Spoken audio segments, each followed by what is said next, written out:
It is essential that you understand how to use knives safely in the kitchen so that you don't hurt yourselves or others. Let's get started. First, let's start with the cutting board. It should be placed somewhere flat and sturdy, like a countertop or a workbench. However, this isn't all, for it is still free to move and slide when you are cutting, and this isn't safe. The board could easily slip, and as a result, you could cut yourself or drop the food. Some cutting boards don't have rubber corners and will need to be manually stabilized. This can be done with a damp cloth or a shelf liner mesh placed under the two opposite corners of the board. Luckily, this one is already stabilized because of these end pieces. Now let's get to the knife. Remember to always hold the knife by the handle. When you walk with a knife, you should hold the tip down and the blade should be against your side. This is because you don't want to accidentally stab someone or drop it on yourself or others. Never run with a knife. If you pass behind someone while carrying your knife, you should say, "Knife behind," so that they know and they don't step back and hurt themselves. Nice! We made it back! Now let's take a closer look at our knife. There are 5 main pieces of every knife that are important to recognize. This is the heel, or the back section of the knife, the handle, or where you grab the knife, the spine, or the back dull ridge of the knife, the tip, or the end of the knife, and of course, the blade of the knife, which is the sharp undersection.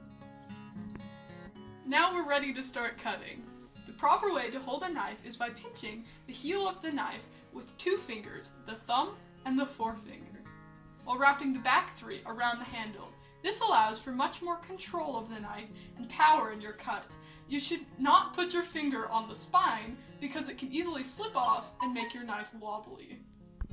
The other hand should be in a claw pose to hold the food steady. This decreases the chance of cutting your fingers because of the flat edge your fingers make. This will almost always be the case unless you are mincing something.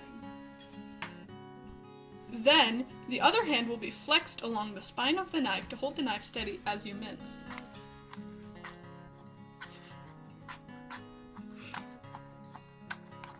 That's it. The proper cutting motion is that of a wave. The tip of the knife should always rest on the cutting board while you slice, unless the food is too large. It should be a smooth and controlled motion, and you should cut with the heel of the knife. This will allow the cuts to be more effortless and consistent.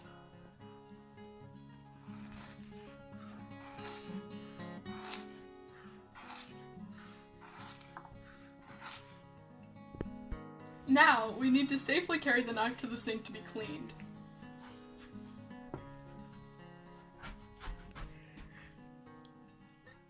Make sure it is in plain view and it isn't hidden under anything else so that other people won't be surprised by a rogue knife. Knives should always be exposed so no accidents take place.